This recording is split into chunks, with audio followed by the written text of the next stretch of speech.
శక్తిని గుర్తించు. హనుమంతుడు సముద్రం ముందు నిలబడ్డాడు. అది సాధారణమైన సముద్రం కాదు, వేల కిలోమీటర్ల అడ్డంకి. ఒక్క క్షణం అతనికి కూడా అనిపించింది, నేను చేయగలనా?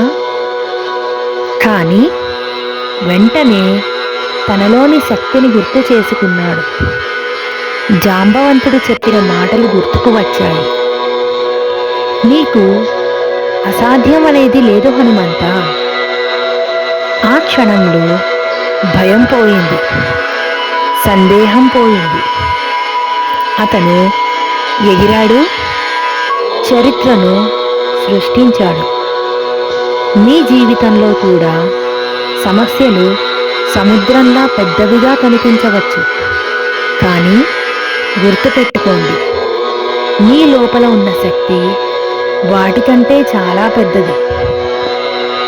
ఈ సంఘటన మనకు చాలా గొప్ప పాఠం చెబుతుంది.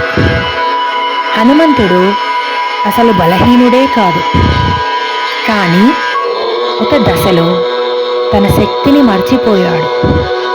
ఇదే మన జీవితంలో కూడా జరుగుతుంది.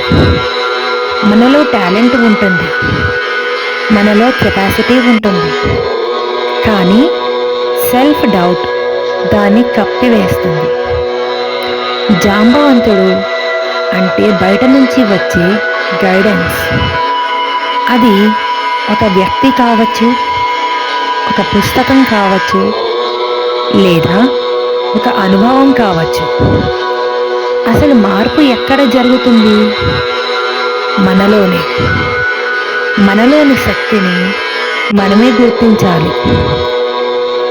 సమస్య ఎంత పెద్దదైనా మన ఆత్మవిశ్వాసం ఇంకా పెద్దదైతే విజయం ఖాయం.